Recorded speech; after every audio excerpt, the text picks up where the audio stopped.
In 1960, the most beloved concert hall in America faced execution by its own city government. Carnegie Hall, where the greatest musicians of 70 years had performed, where acoustic perfection had been achieved through methods still not fully understood, where American culture had been elevated beyond measure, would fall to a developer's wrecking ball. The sale was completed. The replacement tower was designed. The demolition date was set. New York City was preparing to destroy what it could never rebuild. Then Isaac Stern began organizing a rebellion. Musicians, conductors, and ordinary citizens who understood what was at stake mounted a campaign that would reshape how America protected its cultural heritage.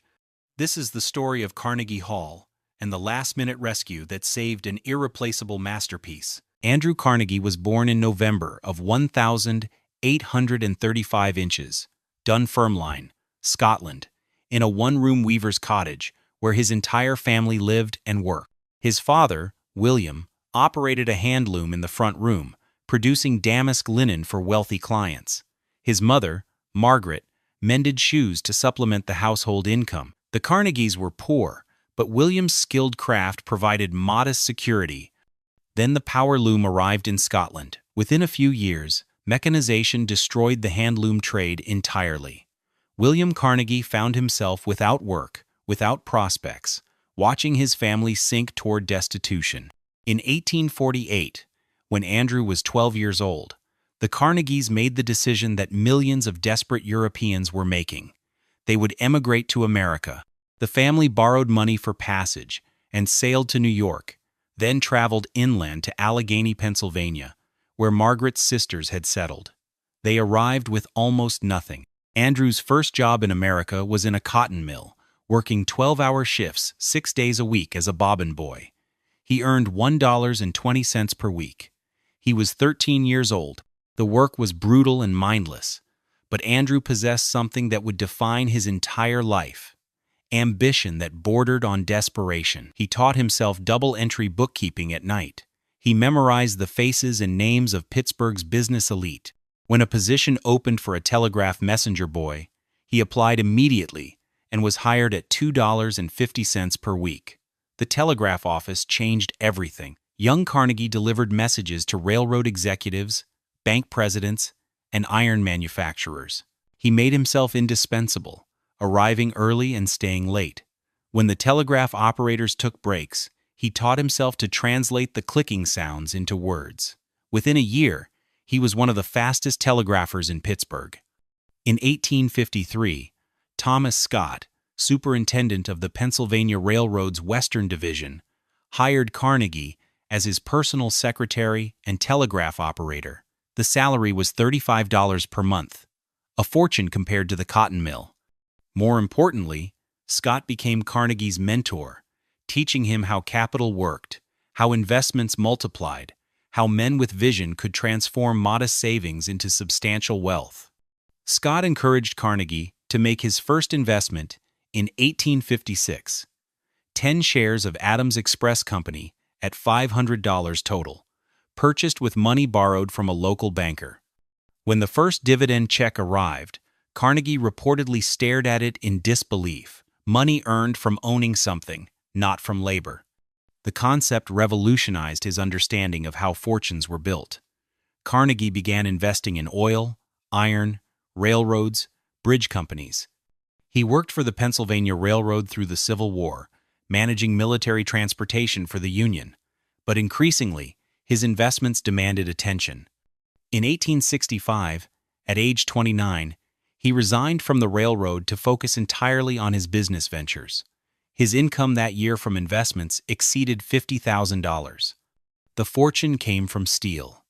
Carnegie recognized that America's industrial expansion would require unprecedented quantities of iron and steel for railroads, buildings, bridges, machinery.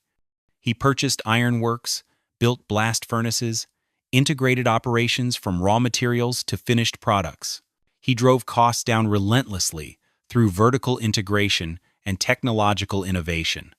By the 1,880 Carnegie Steel was the largest and most profitable steel company in America. But Carnegie was different from other industrial titans. While men like Rockefeller and Morgan accumulated wealth with single-minded focus, Carnegie developed a peculiar philosophy about money that would shape the rest of his life. He believed that dying rich was dying disgraced. In 1889, he published an essay titled The Gospel of Wealth in the North American Review. The argument was revolutionary for its time. Wealthy men, Carnegie wrote, were merely trustees of their fortunes. They held capital temporarily to be administered for the benefit of the community. The essay made Carnegie famous beyond business circles. It also made him a target for critics, who pointed out the contradiction between his stated philosophy and his business practices. Carnegie Steel crushed competitors, fought unions brutally, and extracted every possible advantage from workers and suppliers.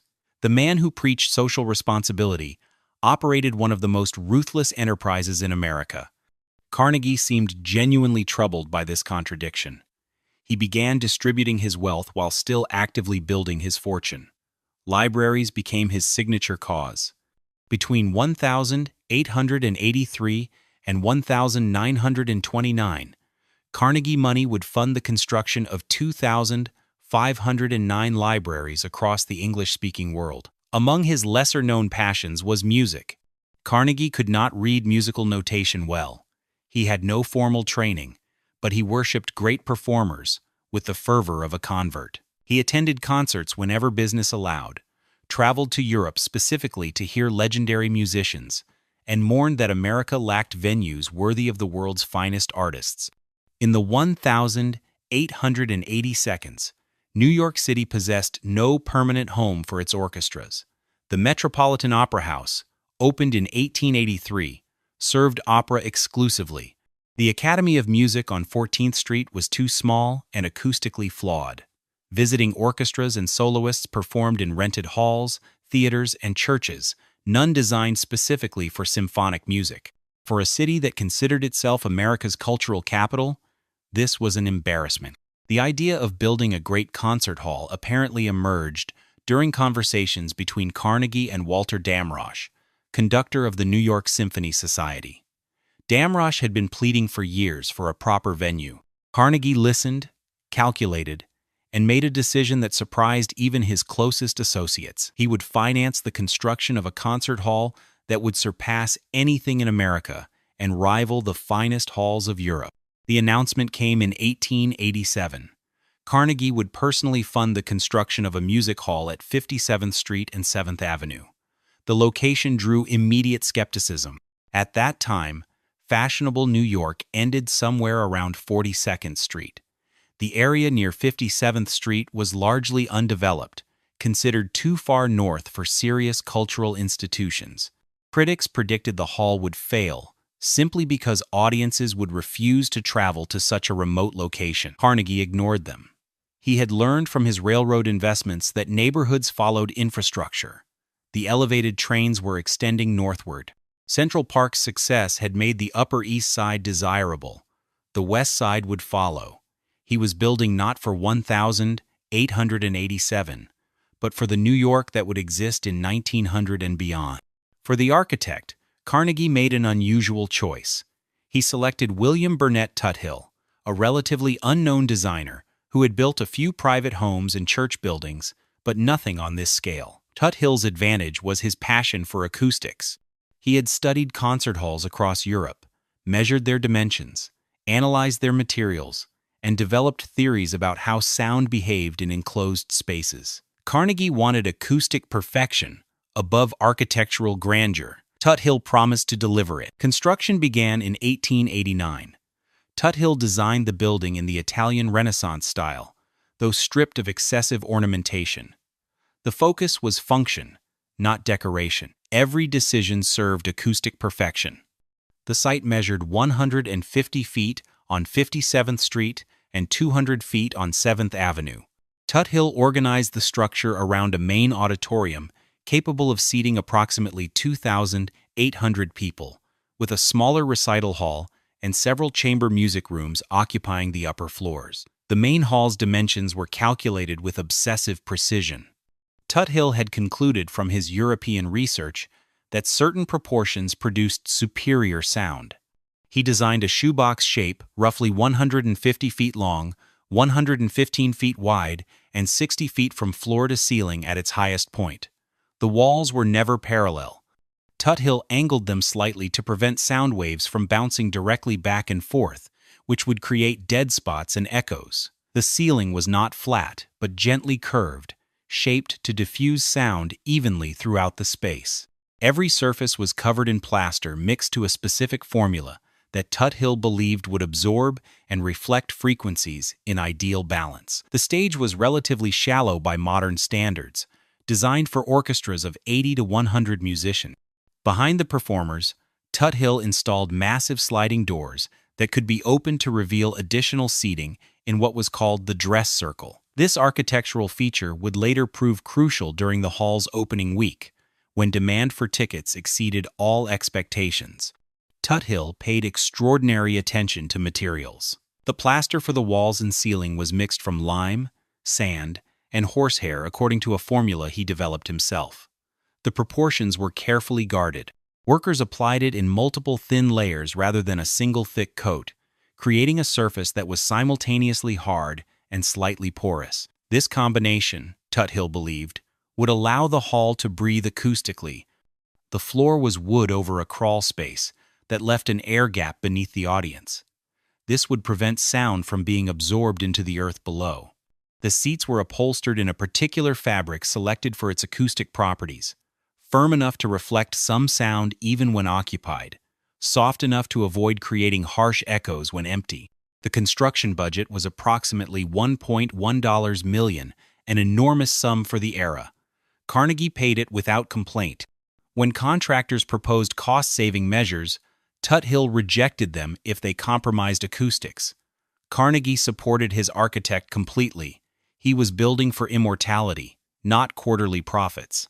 The name chosen was simply Music Hall, though newspapers immediately began calling it Carnegie Music Hall or Carnegie Hall. The formal corporate name was the Music Hall Company of New York. Carnegie held the majority of shares, but structured it as a business venture rather than pure philanthropy. He expected the hall to generate revenue sufficient to cover operating costs, though not necessarily to return his investment. By early 1891, the structure was complete. Tuthill had created something unprecedented in American architecture. Whether his acoustic theories would prove correct remained to be seen. The hall had never been tested with a full orchestra and audience. Everything was speculation and calculation until opening night. For that crucial first performance, Carnegie wanted the most prestigious musical figure available. His choice was Pyotr Ilyich Tchaikovsky. Tchaikovsky was 50 years old in 1891, at the height of his fame and creative powers. His symphonies and ballets had conquered European audiences. He was recognized as one of the greatest living composers, but he had never visited America. He disliked travel, struggled with depression and anxiety, and generally avoided public appearances beyond conducting his own works. Carnegie's emissaries approached Tchaikovsky in early 1890 with an extraordinary offer. He would receive $2,500 to conduct 5 concerts in New York during the hall's opening festival, plus travel expenses for himself and his entourage. In today's currency, that fee would exceed $75,000. It was an offer calculated to overcome any reluctance.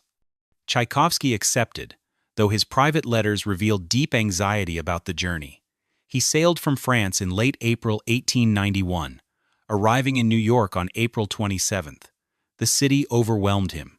He found Americans brash and exhausting, their cities too loud, their pace too frantic, but he was moved by their genuine enthusiasm for serious music. The opening night was scheduled for May 5th, 1891. The program would feature Tchaikovsky's own compositions, including the American premiere of his Marche Solennelle, written specifically for the occasion.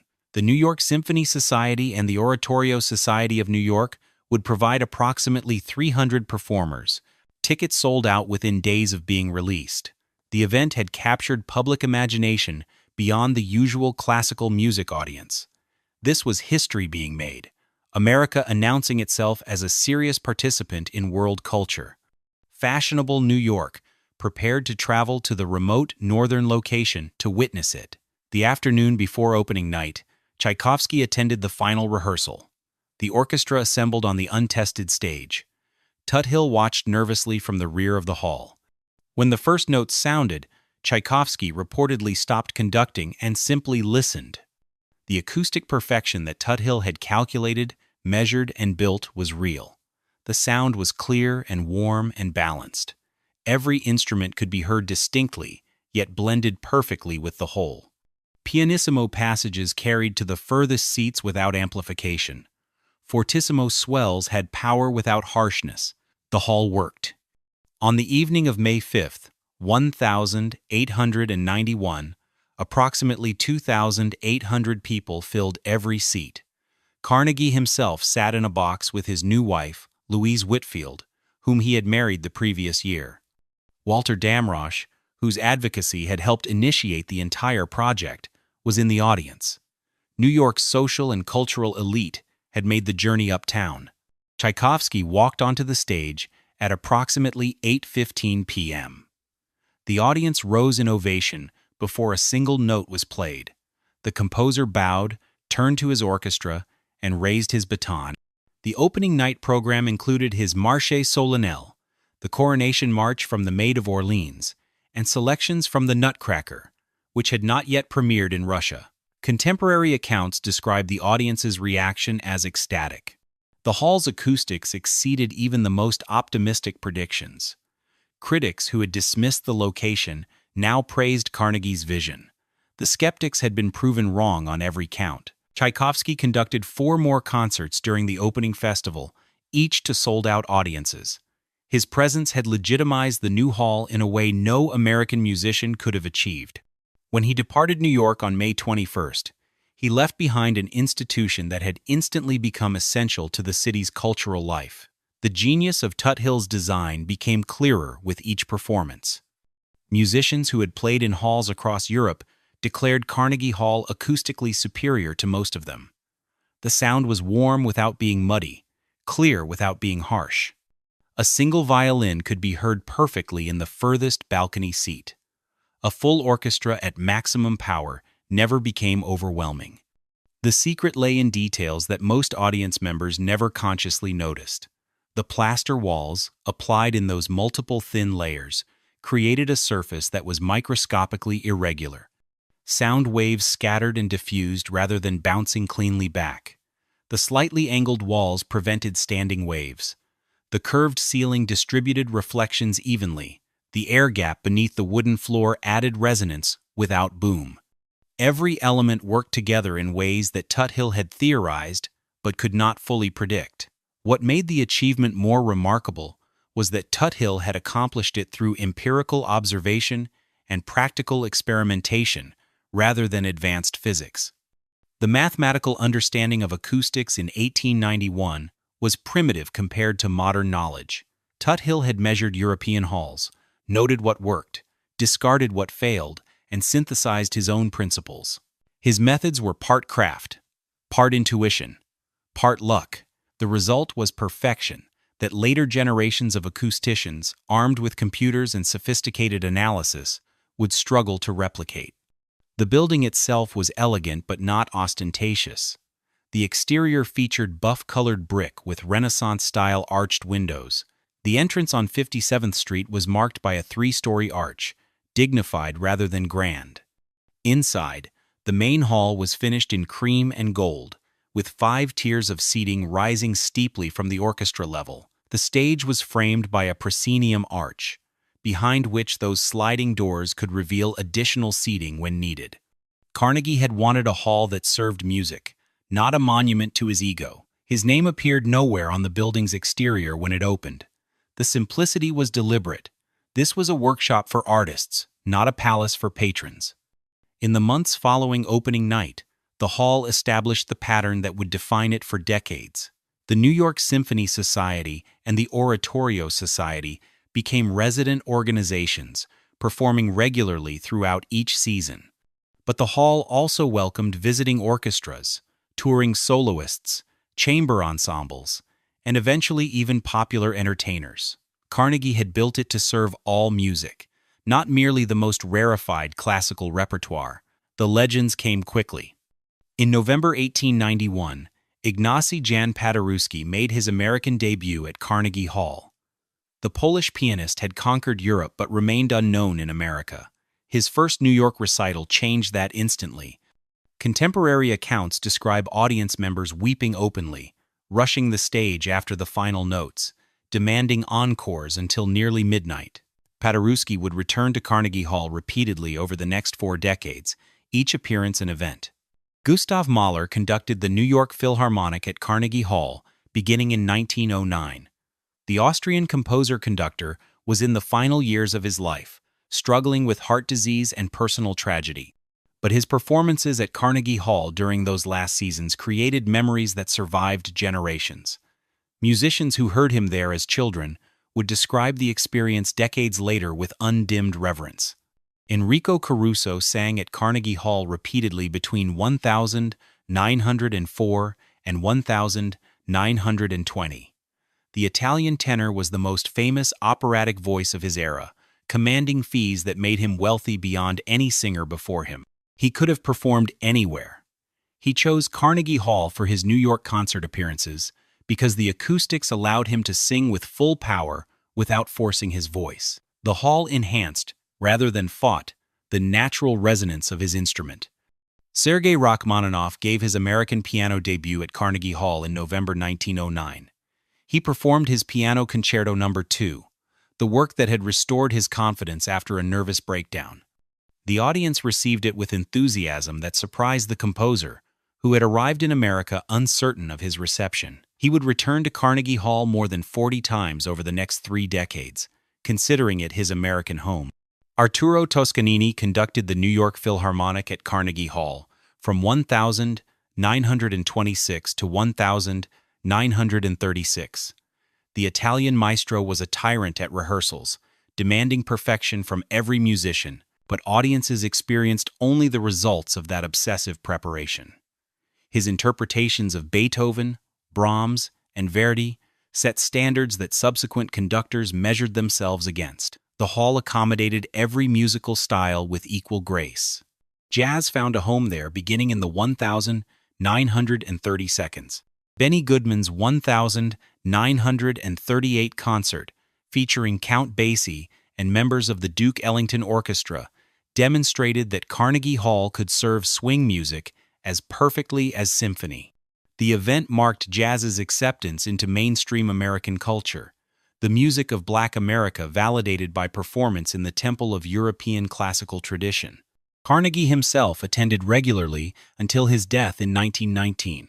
He maintained a private box and rarely missed performances by artists he admired. He reportedly wept openly during particularly moving concerts, unashamed to show emotion in public. The hall had become his greatest philanthropic achievement, surpassing even his library program in cultural impact. His death at age 83 marked a transition for the institution he had created. Carnegie had operated the hall as a semi-commercial venture, covering costs through ticket sales while accepting modest losses when necessary. His estate had no particular interest in continuing that arrangement. In 1925, the Carnegie family sold the building to Robert E. Simon Sr., a New York real estate developer, for $2 million. Simon was a music lover who understood what he had purchased. He had no intention of demolishing or fundamentally altering a building that had achieved something close to perfection. Under his ownership, Carnegie Hall continued to function exactly as before. The resident orchestras maintained their schedules, touring artists performed to sold-out houses. The Golden Age that had begun under Carnegie continued uninterrupted. The 1,920 seconds and 1,930 seconds brought new generations of legendary performers. Vladimir Horowitz made his American debut at Carnegie Hall in January 1928. The Ukrainian pianist was 24 years old, virtually unknown in America, booked as a last-minute replacement for an indisposed pianist. He chose to perform Tchaikovsky's Piano Concerto No. 1, the same work the composer had conducted at the hall's opening 37 years earlier. Horowitz played with such ferocious technical brilliance and emotional intensity that the audience interrupted the performance with ovation after the first movement. Critics the next morning declared that a new keyboard giant had arrived. Horowitz would perform at Carnegie Hall more than 200 times over the next 6 decades, his relationship with the building becoming one of the great artistic partnerships in musical history. Arthur Rubinstein gave annual recitals at Carnegie Hall from the 1,920 seconds through the 1,970 seconds. The Polish pianist specialized in Chopin, and his interpretation set the standard by which all others were judged. He reportedly loved the hall's acoustics so deeply that he insisted on practicing there before concerts, something few artists were permitted to do. The maintenance staff would open the building for him at odd hours, allowing him to sit alone on the stage and listen to how his instrument spoke in that particular space. Marian Anderson sang at Carnegie Hall in 1928, one of the first African-American classical singers to perform there. She returned repeatedly throughout her career, each appearance a statement about artistic excellence transcending racial barriers. Her 1,939 Carnegie Hall concert, which came shortly after the Daughters of the American Revolution had barred her from Constitution Hall in Washington, demonstrated that at least some American institutions valued talent over prejudice. The hall adapted to changing musical tastes without losing its essential character. Jazz became a regular part of the programming. Duke Ellington and his orchestra performed there numerous times, beginning in the 1,930 seconds. Billie Holiday sang at Carnegie Hall in 1946 and again in 1948, her voice filling the space with the same intimacy it brought to small nightclubs. The acoustics that served Beethoven symphonies also served the blues. Folk music found acceptance there as well. Pete Seeger, Woody Guthrie, and Leadbelly all appeared on the Carnegie Hall stage during the 1,940 seconds.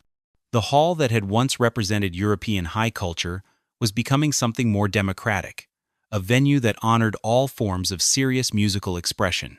But the building's finances were becoming problematic. Robert E. Simon Sr. died in 1935. His son, Robert E. Simon Jr., inherited the property along with the complexities of maintaining a 40-year-old structure in Manhattan's increasingly valuable real estate market. Maintenance costs were substantial and rising. The building required constant attention. Plaster needed repair. The heating system was aging. The stage equipment needed updating. Simon Jr. funded these expenses from rental income, but profit margins were thin. Carnegie Hall was valuable as real estate but marginal as a business. By the early 1,950 seconds, the neighborhood around the hall had transformed completely. The area that had seemed impossibly remote in 1891 was now the heart of Midtown Manhattan. Office towers surrounded Carnegie Hall on all sides. The land beneath it had become extraordinarily valuable. Developers and real estate investors began approaching Simon with offers to purchase. The economics were simple and brutal. Carnegie Hall generated perhaps $200,000 annually in rental income after expenses. The land it occupied was worth millions. A modern office tower on the site could generate far more revenue than concerts ever would. To a purely rational investor, demolishing Carnegie Hall made perfect sense. Simon resisted these offers through the early 1,950 seconds. He understood what the building represented culturally, even if it made little sense financially. But by 1955, he could no longer maintain the property without substantial capital investment. The building needed major repairs that he could not afford to finance from operating income. In 1955, Simon announced that Carnegie Hall was for sale. The asking price was $5 million.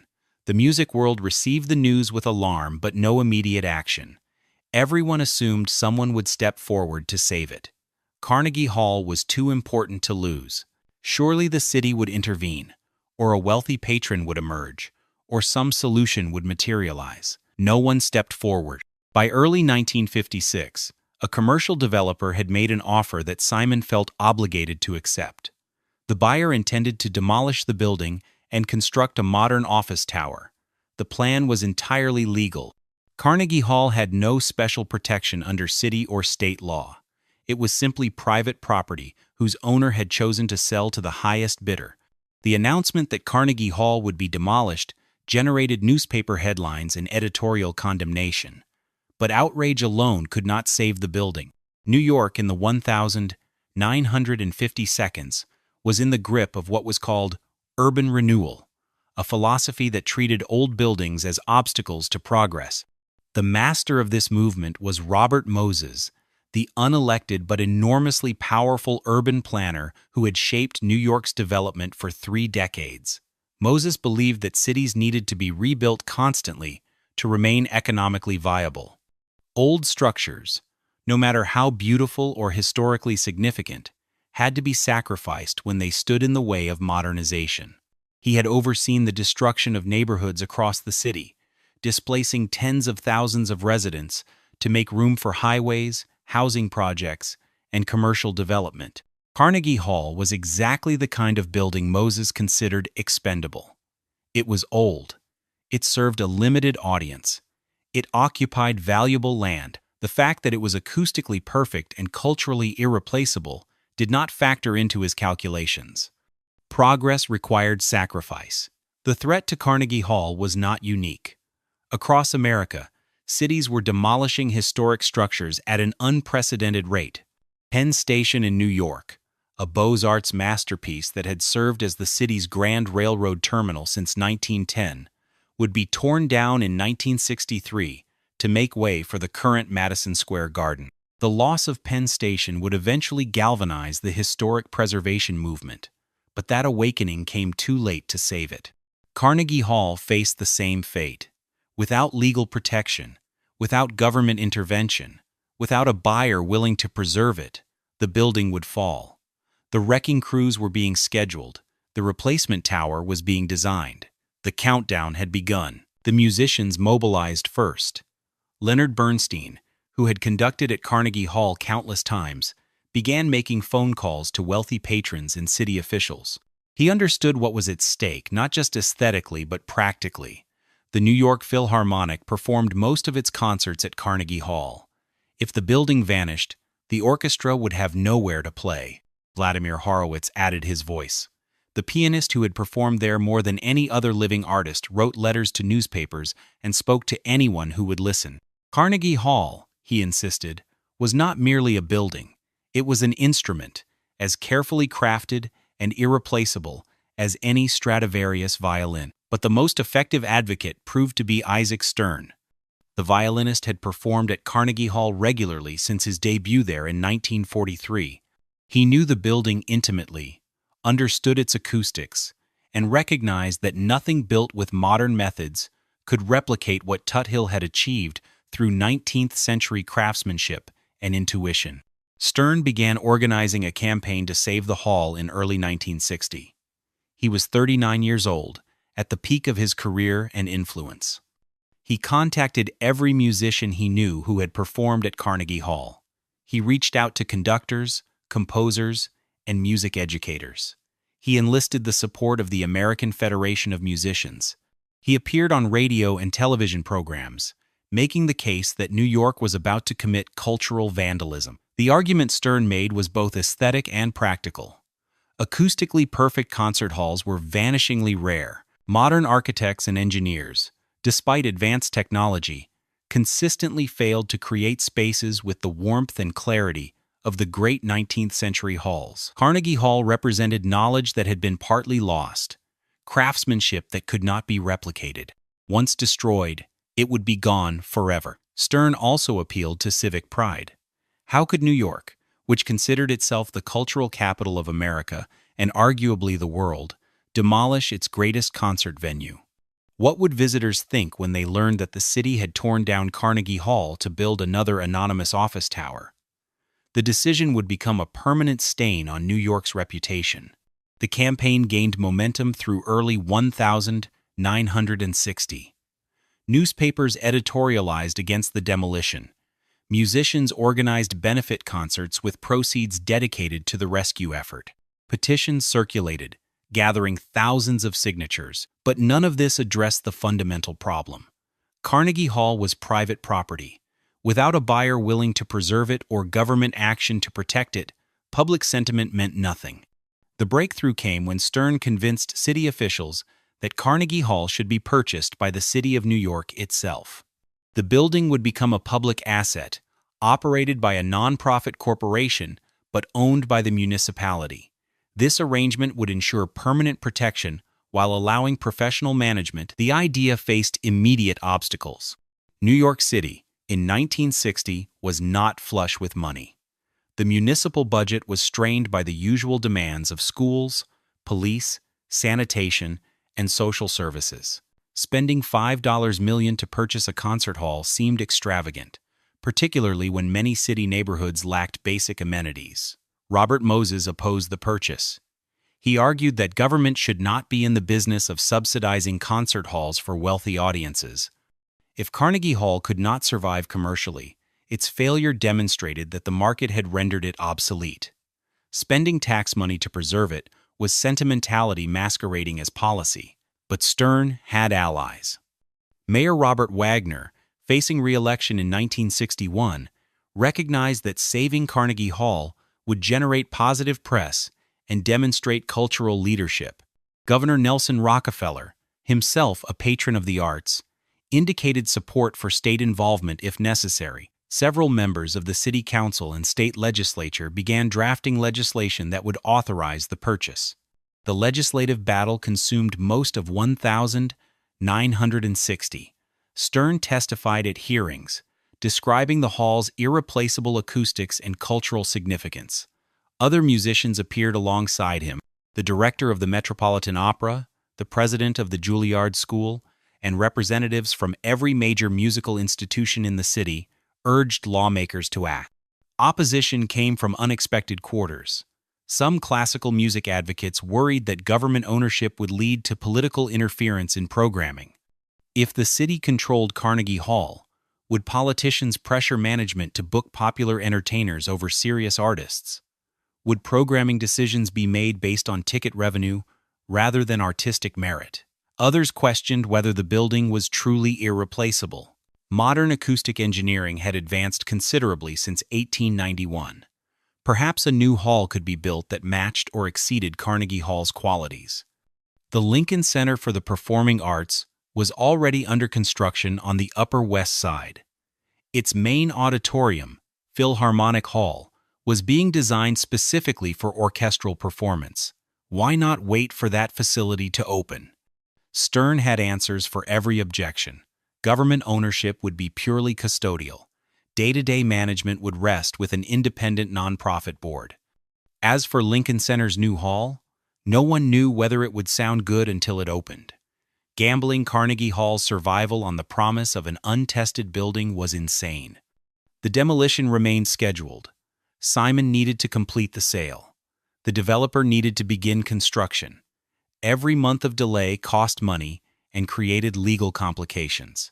By autumn of 1960, pressure was mounting for a final decision. The critical moment came in April of 1960, when the New York State Legislature passed a bill authorizing the purchase of Carnegie Hall by the City of New York. The bill appropriated $5 million for the acquisition and established the Carnegie Hall Corporation, a nonprofit entity that would manage the facility on behalf of the city. Governor Rockefeller signed the legislation on May 20th, 1960. The building that had been weeks away from demolition was saved. The sale to the developer was canceled. Robert E. Simon Jr. received his $5 million from the city instead. The wrecking crews were dismissed. The rescue had taken nearly 5 years from the initial sale announcement to final resolution. Throughout that period, Carnegie Hall had continued operating normally. Musicians performed to packed houses, apparently determined to enjoy the building while it still stood. Now those performances would continue indefinitely. Isaac Stern became the first president of the Carnegie Hall Corporation's board of directors, a position he would hold for decades. Under his leadership, the nonprofit would restore the building, maintain its acoustic integrity, and ensure that it remained accessible to the widest possible range of musical expression. The near demolition of Carnegie Hall had revealed something important about American attitudes toward cultural heritage. The country had no systematic protection for historic buildings. Structures of enormous cultural significance could be destroyed simply because their owners found demolition more profitable than preservation. The loss of Pennsylvania Station in 1963 would reinforce this lesson and eventually lead to the creation of New York City's Landmarks Preservation Commission in 1965. But Carnegie Hall itself required immediate attention. The building had been saved from demolition, but 7 decades of use had taken their toll. Plaster was cracking. The stage floor sagged in places. The heating and cooling systems were antiquated. Paint was peeling. The elegant cream and gold interior that had dazzled opening night audiences looked tired and shabby. The Carnegie Hall Corporation faced a difficult reality. The building needed millions of dollars in restoration work, but ticket revenue barely covered operating expenses. Unlike private concert halls that could draw on wealthy patrons, Carnegie Hall was now a quasi-public facility that had to justify every expenditure to city budget officials and maintain broad public support. Isaac Stern proved as effective at fundraising as he had been at organizing the rescue campaign. He solicited donations from musicians, corporations, foundations, and individuals who understood that preserving Carnegie Hall required ongoing financial commitment. The restoration would proceed in phases over many years, addressing the most critical structural issues first, while leaving cosmetic improvements for later. One early priority was documenting exactly what made the hall's acoustics so exceptional. The Carnegie Hall Corporation commissioned studies by acoustic engineers hoping to understand Tuthill's achievements scientifically. The findings were humbling. The engineers could measure and describe the acoustic properties, but they could not fully explain why the particular combination of materials, proportions, and construction methods produced such perfect results. The plaster formula remained partially mysterious. Tuthill had used lime, sand, and horsehair, but the exact proportions and mixing technique appeared to have been lost. Contemporary plaster differed chemically from the 1,891 material. When repairs required replacing sections of wall or ceiling, workers had to match not just the visual appearance, but the acoustic properties, an extraordinarily difficult task. The slight irregularities in the plaster surface, created by the multiple thin layers and how workers applied each coat, contributed to the sound diffusion that prevented harsh echoes. Modern plastering techniques, which aimed for perfectly smooth surfaces, would actually degrade the acoustics. Restorers had to learn 19th-century methods and resist the temptation to improve on Tuthill's work. The wooden floor beneath the audience required similar care. The air gap under the seats contributed to the hall's resonance. Any attempt to modernize the foundation would risk destroying what made the room special. Workers repaired damage using period-appropriate materials and methods, treating the entire structure as a historic artifact that demanded reverence.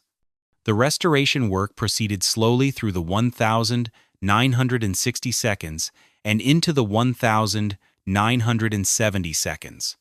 The hall remained open and operational throughout, with construction scheduled around performance calendars. Audiences occasionally heard hammering during quiet passages, but most accepted the inconvenience as necessary to preserve the building they had fought to save. Meanwhile, Carnegie Hall's programming continued to evolve. The Beatles performed there in February 1964, during their first American tour. The concert lasted barely 35 minutes, with much of the music inaudible beneath teenage screaming. Critics who had worried that pop music would debase the hall's dignity found their fears confirmed. But the event also demonstrated the building's cultural flexibility. Carnegie Hall could accommodate any form of musical expression without losing its essential character. Folk music became increasingly prominent during the 1,960 seconds. Joan Baez, Bob Dylan, and Judy Collins all performed at Carnegie Hall, bringing audiences that had never attended orchestral concerts. The hall that had opened with Tchaikovsky now embraced the full spectrum of American music, from European classical traditions to indigenous folk forms to contemporary rock and roll. Jazz artists continued to treat Carnegie Hall as a pinnacle venue. The modern jazz quartet, Miles Davis, and Charles Mingus all recorded live albums there, understanding that performing at Carnegie Hall legitimized jazz as serious art music, deserving of the same respect as symphony orchestras. The hall's reputation attracted musicians from around the world. When the Soviet Union began allowing its artists to tour internationally during the cultural thaw of the 1,960 seconds and 1,970 seconds, Carnegie Hall was often their first American stop. Mstislav Rostropovich played cello there. Sviatoslav Richter gave piano recitals. David Oistrakh performed violin concertos. These appearances carried political significance beyond their artistic merit, representing cultural exchange during the Cold War. By the mid-1970 seconds, Carnegie Hall had survived its near-death experience and emerged with strengthened legal protections and renewed public appreciation. But the building needed another major intervention. The restoration work of the 1,960 seconds had addressed structural problems but left cosmetic issues unresolved. The interior looked worn.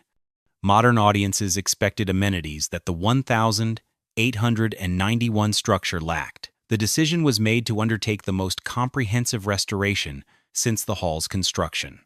The project began in 1983 and would eventually cost approximately $50 million, 10 times what the city had paid to purchase the building 23 years earlier. The work was funded through a combination of city appropriations, state grants, federal historic preservation funds, and private donations. Isaac Stern led another fundraising campaign, now in his 60s, but still deeply committed to the institution he had saved. The restoration aimed to return the main hall to its opening night appearance, while discreetly modernizing backstage facilities and public spaces. Workers stripped away decades of paint to discover the original cream and gold color scheme.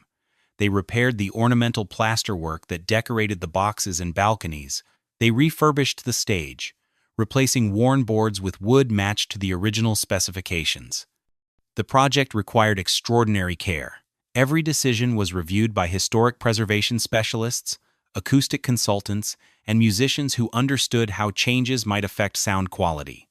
When workers discovered that some previous repairs had actually degraded the acoustics, they removed that work and restored original conditions. The backstage areas received modern amenities. Dressing rooms were renovated and expanded. Climate control was improved. Electrical systems were upgraded to handle contemporary lighting and sound equipment. Elevators were modernized. But all these improvements were accomplished without compromising the hall's essential acoustic character or historic fabric. The main entrance on 57th Street was restored to its original grandeur. The brass fixtures were polished. The marble was cleaned. The archway that had welcomed Tchaikovsky, Mahler, Toscanini, and Horowitz gleamed once again. When the renovation was completed in 1986, Carnegie Hall looked much as it had in 1891. But with infrastructure capable of serving the late 20th century. The reopening ceremony in December 1986 featured a gala concert with Leonard Bernstein conducting. Bernstein had been advocating for Carnegie Hall since the demolition crisis of 1960.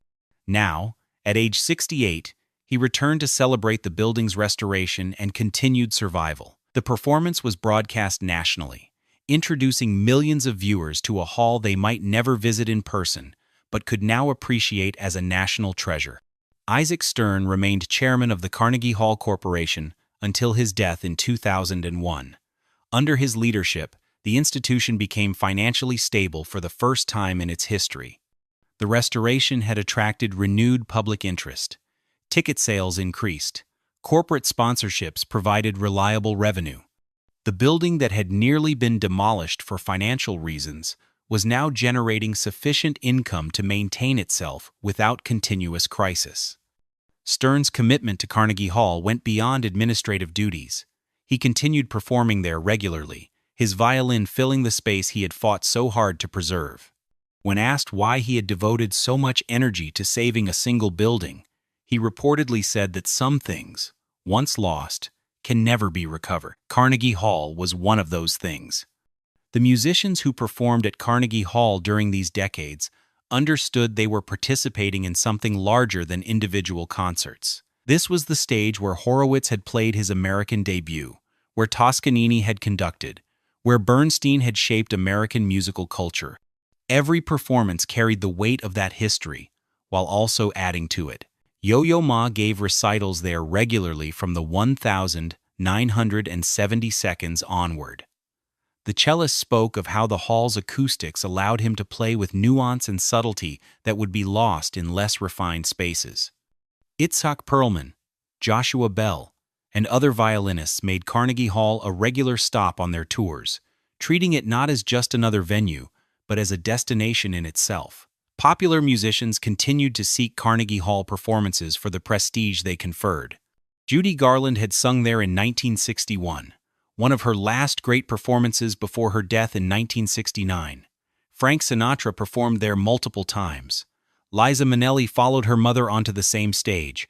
The Beatles had played there in 1964, and though their concert was chaos, it demonstrated that rock and roll had earned acceptance in spaces previously reserved for classical music. The 1,990 seconds brought renewed attention to Carnegie Hall's role in American cultural history.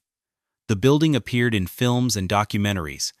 Books were written about its architecture and the artists who had performed there. Tourists began adding it to their New York itineraries, not just to attend concerts, but simply to see the building itself.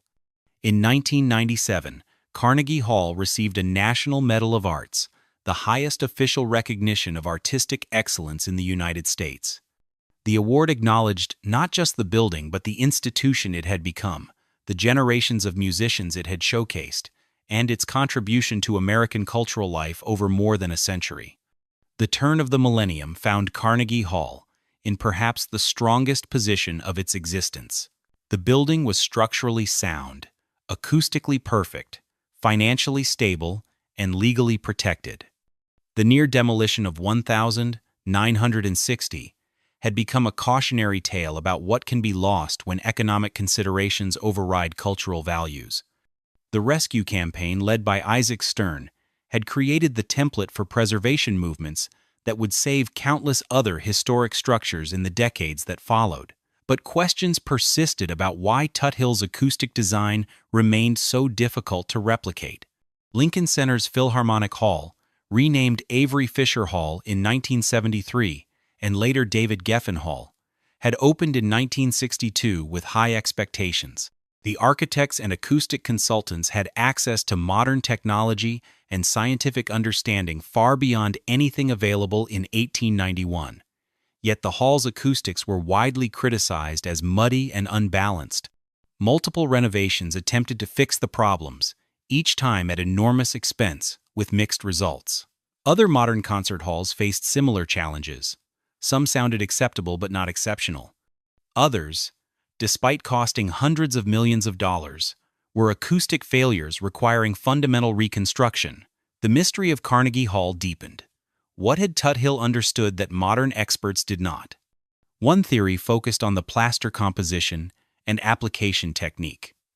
The multiple thin layers created a surface that was simultaneously hard and porous in ways that contemporary materials could not match. The horsehair mixed into the plaster added structure and irregularity. The lime-based formula had properties that differed from modern gypsum plaster, but knowing these facts did not mean they could be replicated. The craft knowledge required had largely been lost. Another theory emphasized the proportions of the hall itself.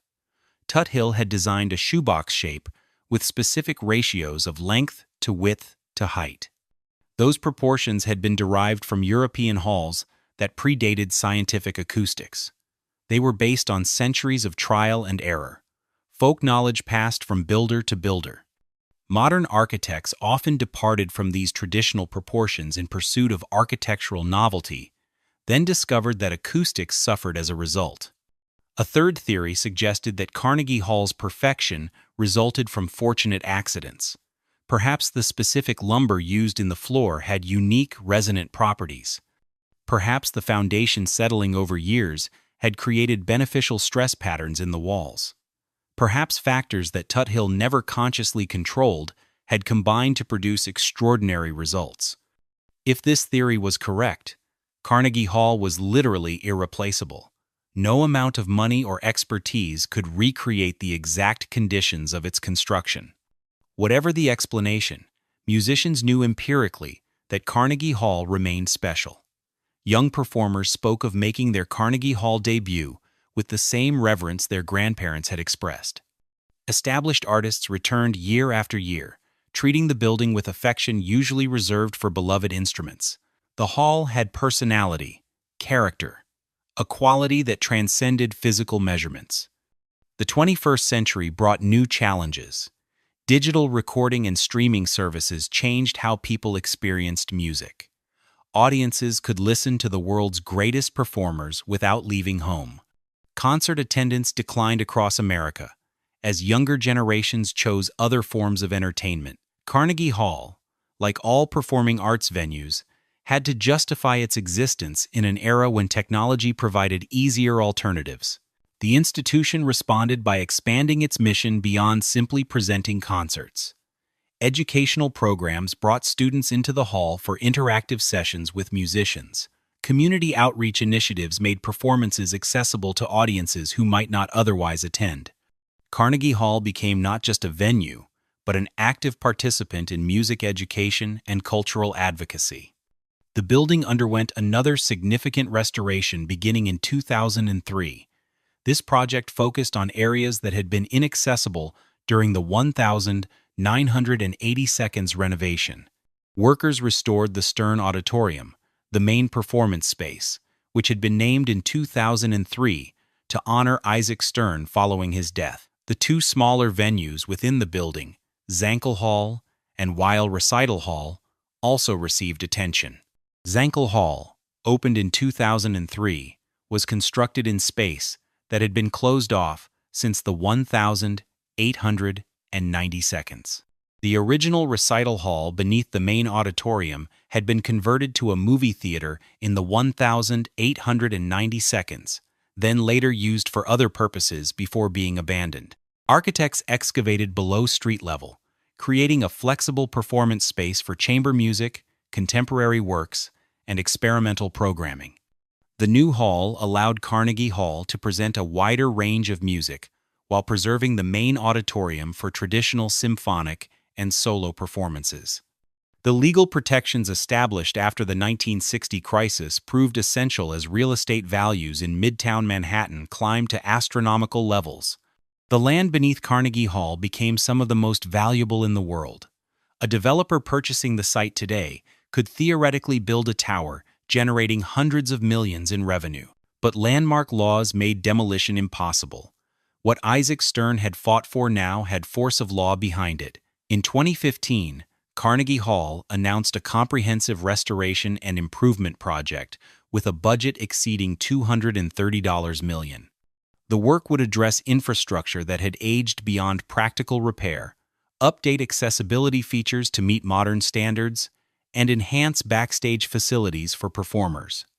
The project was planned to proceed in phases over more than a decade, with the hall remaining open throughout. The restoration required the same careful balance that had defined previous renovations. Modern building codes demanded upgrades to fire suppression systems, electrical infrastructure, and accessibility, but every change had to be evaluated for potential acoustic impact. Workers continued to treat the main auditorium as a fragile instrument that could be permanently damaged by careless modification. The plaster surfaces remained a constant concern. Small cracks appeared regularly and required repair using traditional techniques and materials. Finding craftsmen who understood 19th-century plasterwork became increasingly difficult as those skills vanished from the construction trades. Carnegie Hall maintained relationships with specialized restoration firms capable of working with historic materials. Throughout these renovations and expansions, the hall's acoustic perfection remained its defining characteristic. Musicians still spoke of performing there as uniquely satisfying. A pianist could play the softest pianissimo and trust that every note would reach the back row. An orchestra could build to thunderous fortissimo without the sound becoming muddy or harsh. Solo voices filled the space without amplification. The building still worked exactly as Tut had intended 130 years earlier.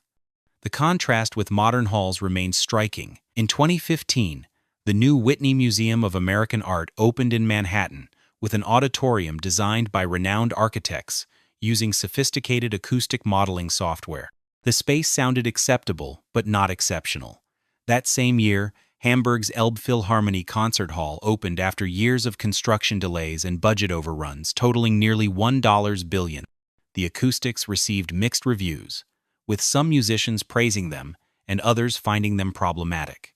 Carnegie Hall, built for $1.1 million in 1891, continued to outperform venues that cost hundreds of times more in inflation-adjusted dollars. The lesson seemed clear. Acoustic perfection required something beyond technology and money. It demanded craft knowledge, attention to detail, and perhaps an element of good fortune that could not be engineered or guaranteed. The building's significance extended beyond music. It had become a symbol of preservation's importance, proof that old structures could remain vital and relevant. The near demolition of 1,960 and the successful rescue campaign had helped create America's historic preservation movement. The New York City Landmarks Preservation Commission, established in 1965, directly resulted from the loss of Pennsylvania Station and the near loss of Carnegie Hall. Today, thousands of buildings across America enjoy legal protection because activists followed the model Isaac Stern established. Communities that might once have accepted demolition now fight to save historic structures. The economic arguments that nearly destroyed Carnegie Hall carry less weight in a culture that has learned to value heritage alongside profit. Carnegie Hall hosts more than 250 performances each year, from classical symphonies to jazz quartets to world music ensembles. The programming reflects the diversity of contemporary musical culture while maintaining the artistic standards that have defined the institution since 1891. Young musicians still dream of making their Carnegie Hall debut. Established artists still consider performances there career highlights. The building has witnessed American history across 3 centuries. It opened when electric lights were novelties and horse-drawn carriages filled the streets. It survived 2 world wars, the Great Depression, and multiple periods of urban crisis. It nearly died during an era when old buildings were considered obstacles to progress. It was saved by musicians and citizens who understood that some things, once lost, can never be recovered. Standing at 57th Street and 7th Avenue today, Carnegie Hall looks much as it did on opening night in 1891. The buff-colored brick exterior, the Renaissance arches, the dignified entrance that welcomed Tchaikovsky and Horowitz and Bernstein. Inside, the cream and gold auditorium seats 2,804 people, almost exactly the capacity Tut designed for. The stage where legends performed remains fundamentally unchanged. The plaster that Tut mixed and applied still covers the walls and ceiling, diffusing sound with the same perfection it achieved 130 years ago. The building endures not merely because it was saved from demolition, but because it continues to serve its original purpose with undiminished excellence. Carnegie Hall is not a museum. It is a working concert venue where the world's finest musicians choose to perform. The acoustics remain perfect. The prestige remains undimmed. The music plays on. What began as Andrew Carnegie's philanthropic vision survived demolition through citizen activism and has been preserved through decades of careful stewardship, stands as testament to what cities can become when they value culture alongside commerce. The hall that skeptics mocked for being too far from civilization became the center of musical culture. The building that developers wanted to demolish for profit is now legally protected as irreplaceable. Carnegie Hall's survival proves that preservation is possible when communities decide that some things matter more than money. The doors still open, the lights still shine, musicians still walk onto that stage and fill the hall with sound. And somewhere in the walls and ceiling and wooden floors, Tut acoustic genius continues to work its mystery, doing what modern technology cannot replicate, making Carnegie Hall what it has always been. The greatest concert hall in America, perhaps the world.